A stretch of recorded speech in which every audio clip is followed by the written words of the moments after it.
Welcome to ચેતુસ kitchen. આજે આપણે બનાવીશું ઉકાળો। શરદી ઉધરસ અને વાયરસમાં જે અત્યારે ઉપયોગ આવે છે અને ફાયદો થાય છે એના માટે આપણે ઉકાળો અને હળદરવાળું દૂધ બનાવશું। તો અહીંયા ઉકાળો બનાવવા માટે 8-10 તીખા મરી લીધા છે અને 2 તજના ટુકડા લીધા છે અને 4-5 અહીંયા લવિંગ લીધા છે અને 4-5 અહીંયા આપણે તુલસીના પાન લીધા છે અને 4-5 આપણા અહીંયા ફુદીનાના પાન લીધા છે અને 1 આદુનો ટુકડો લીધો છે અને અહીંયા અડધું લીંબુ લીધું છે અને સ્વાદ મુજબ આપણે નિમક નાખશું। તો ચાલો આપણે ઉકાળો બનાવીએ। તો અહીંયા આપણે 1 ગ્લાસ પાણી લીધું છે એને ગરમ કરવા મૂક્યું છે અને અહીંયા આપણે આ તીખા એટલે કે મરી અને લવિંગ અને તજ એ આપણે ખાંડણીમાં ખાંડી લઈશું અને પુદીનાના પાન અને તુલસીના પાન તોડી અને આપણે અહીંયા પાનમાં ઉકળવામાં નાખી દઈશું અને આ તુલસી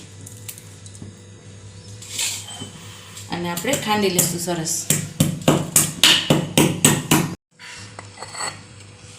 આપણે આ બધું સરસ ખાંડણીમાં ખાંડી લીધું છે અને આપણે પાણીમાં બધું સરસ ઉમેરી દઈશું અને એકદમ સરસ એને ઉકળવા દઈશું। આપણે જે આદુનો ટુકડો લીધો તો એને પણ ખમણી વડે ખમણીને આપણે એમાં ઉમેરી દઈશું।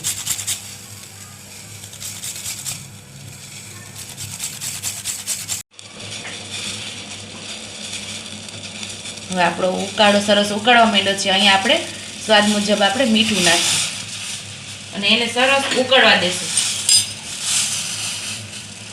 જેટલું પાણી લીધું હોય એનું અડધું રહે ત્યાં સુધી આપણે એને ઉકળવા દઈશું।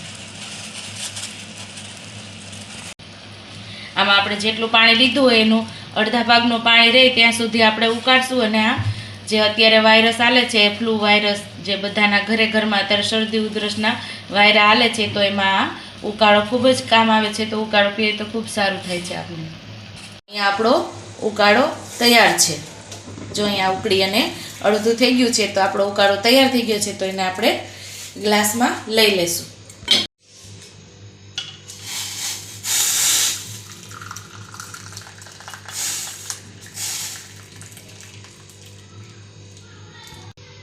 અહીંયા આપણો ઉકાળો તૈયાર થઈ ગયો છે તો જે અડધું લીંબુ લીધેલું અહીંયા આપણે ઉમેરી દઈશું। આ ઉકાળો પીવાની ખૂબ જ મજા આવે છે।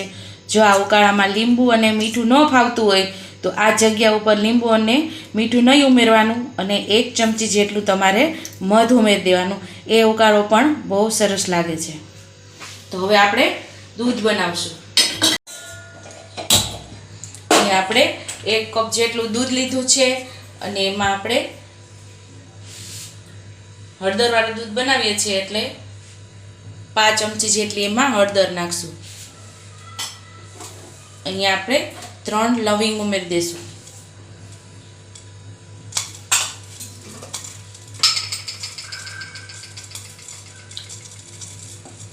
અડધી ચમચી જેટલા અજમા ઉમેરી દઈશું। હાથમાં મસળી અને ઉમેરી દઈશું એમાં।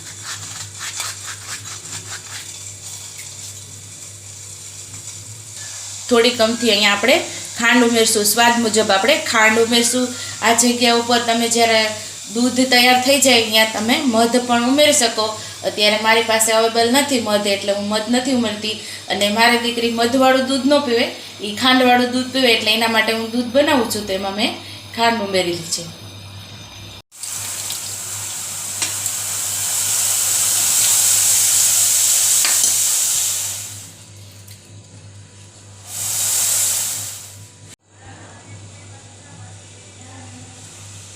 અહીંયા આપણા દૂધમાં ઉફાણો આવી ગયો છે અને ગેસ કરી દઈશું બંધ। તો આપણો હળદરવાળું દૂધ તૈયાર છે।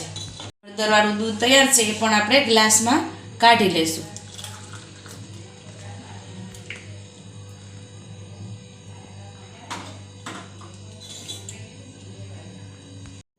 તો તૈયાર છે આપણું હળદરવાળું દૂધ અને ઉકાળો। જો તમને મારી રેસીપી પસંદ આવી હોય તો મારી રેસીપીને લાઈક કરજો, શેર કરજો, સબસ્ક્રાઈબ કરજો, બેલ આઇકોનને દબાવતા ભૂલતા નહીં ને કમેન્ટ બોક્સમાં કમેન્ટ કરજો કે મારી રેસીપી કેવી લાગી। તો આવજો।